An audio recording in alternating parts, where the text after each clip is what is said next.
kanisa ya watakatifu wote na wale wote wanaopambania uzima wa milele. Neema ya Bwana wetu Yesu Kristo iwe pamoja nasi. Kwa sababu yeye hakuja kwa ajili ya wenye haki, bali alikuja kwa ajili ya wenye dhambi, ili nao wapate kuona ufalme wa mbingu. Tazama katika kitabu cha Mathayo 9:13 anasema, lakini enendeni mkajifunze maana yake maneno haya, nataka rehema wala si sadaka, kwa maana sikuja kuwaita wenye haki bali wenye dhambi. Na yeye anatuambia kwamba katika kitabu cha Yohana 6 wote anasema kwamba na mapenzi yake aliyenipeleka ni haya, ya kwamba katika wote alionipa nisimpoteze hata mmoja, bali nimfufue siku ya mwisho. Kwa kuwa mapenzi yake Baba yangu ya kwamba kila amtazamaye mwana na kumwamini yeye awe na uzima wa milele, nami nitamfufua siku ya mwisho. Na ukisoma katika kila kitabu cha Mathayo anasema kwamba amini, yeye alisikiaye neno lake na kuliamini yuna uzima wa milele. Sasa kupitia ya maandiko Mungu anatuambia tumwamini yeye. Na kile kilichoandikwa kwenye Biblia ni sahihi, kwa sababu hakuna awezaye kufasiri maneno ya unabii wa kitabu hiki isipokuwa mitume waliokwisha kulifasiri neno hili, na likaandikwa katika Biblia hii takatifu, Agano la Kwanza hadi Agano la Kale hadi Agano Jipya. Basi ndugu zangu, kama natakiwa tuiamini Biblia, na Agano Jipya lilikuja kwa ajili ya masaisho, kwa maana tunaambiwa tazama ya kale yote sasa yamekuwa mapya. Basi leo ningependa tuangalie upande wa kafara. Je, kutoa kafara ni sahihi? Biblia inalojibu sahihi. Twende katika kitabu cha Waebrania 10 tukianzia 1 na kuendelea. Basi nitasoma kwa msaada wa Mungu ili tuweze kujifunza kama kafara ni sahihi, kafara ya kumwaga damu ni sahihi au si sahihi.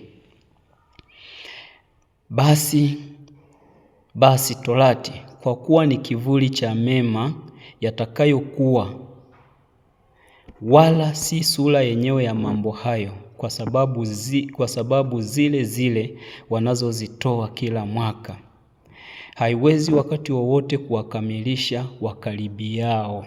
Kafara haiwezi kukaribisha kila wakaribiao. Tuendelee. Kama ndivyo, je, dhabihu hazingekoma kutolewa? Kwa maana waabuduo wakisha kusafishwa mara moja wasingejiona tena kuwa na dhambi. Lakini katika dhabihu hizo liko kumbukumbu la dhambi kila mwaka. Maana haiwezekani damu ya fahali na mbuzi kuondoa dhambi. Haiwezekani damu ya mafahali na mbuzi kuondoa dhambi. Kwa hiyo ajapo ulimwenguni asema dhabihu na toleo hukutaka, lakini mwili uliniweka tayari. Sadaka za kuteketezwa na sadaka za dhambi hukupendezwa nazo. Ndipo niliposema, tazama nimekuja, katika gombo la chuo imeandikwa, nifanye mapenzi yako Mungu hapo juu asemapo, dhabihu na matoleo na sadaka za kuteketezwa na hizo za dhambi hukuzitaka, wala hukupendezwa nazo, zitolewazo kamili ilivyoamuru Torati. Kwa hizi zilitolewa kipindi cha Torati, kipindi cha kina Ibrahimu. Ndipo asema, tazama nimekuja nifanye mapenzi yako. Aondoa la kwanza ili kusudi alisimamishe la pili. Mungu ameondoa lile la kwanza ili kulisimamisha la pili. Akamtuma mwanae ulimwenguni ili atukomboe sisi wanadamu. Katika mapenzi hayo mmepata utakaso kwa kutolewa mwili wa Yesu Kristo mara moja. Mwili wa Yesu Kristo ulitolewa ili sisi tupate ondoleo la dhambi. Lakini hapo zamani kafara zilitolewa ili kuwasafisha dhambi zao. Sasa watu wengi leo hii wanaegemea kwa Ibrahimu. Ilikuwa ni kipindi cha lile la kwanza. Mungu amesema anakuja kuliondoa lile la kwanza na kuliweka la pili. Kwa sasa tuko katika lile la pili ambapo Yesu Kristo mwenyewe amejitoa kafara kwa ajili ya dhambi zetu. Tazama, na kila kuhani husimama kila siku akifanya ibada na kutoa dhabihu zile mara nyingi ambazo haziwezi kabisa kuondoa dhambi.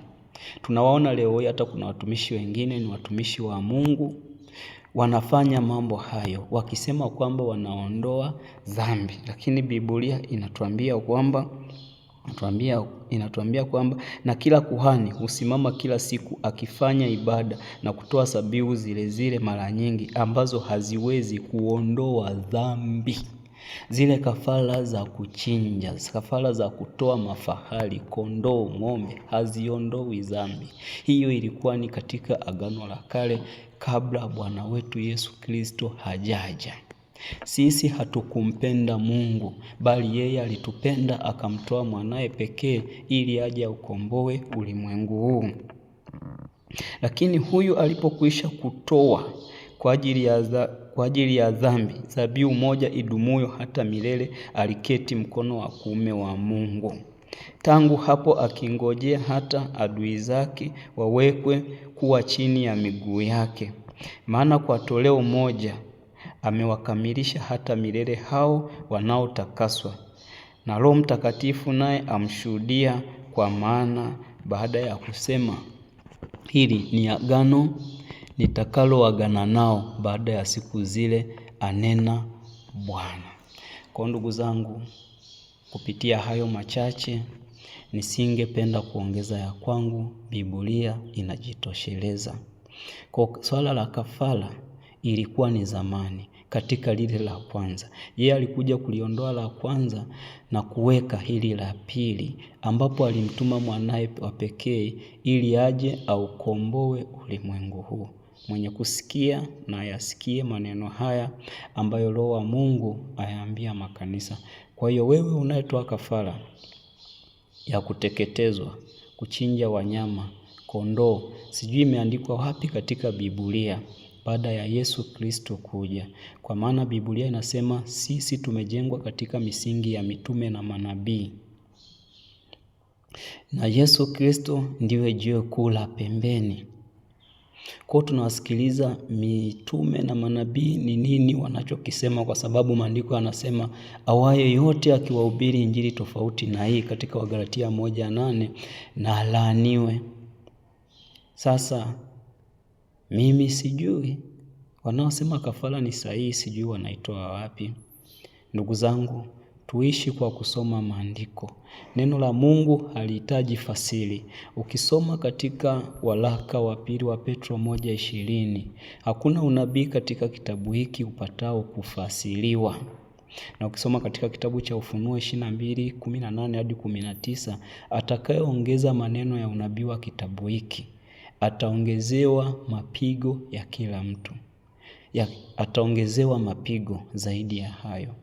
Na kazi ya kila mtu ile siku itapita katika moto kujaribiwa kama ni sahihi au si sahihi. Basi ndugu, mimi sina zaidi ya hayo. Soma vizuri katika hiki kitabu cha Waebrania 10 kuanzia 1 hadi utakapoishia, utapata ufunuo halisi kwamba kafara si sahihi. Aliondoa lile la kwanza na kuweka hili la pili, yeye akawa kafara kwa ajili ya dhambi zetu. Asante sana ndugu mpendwa.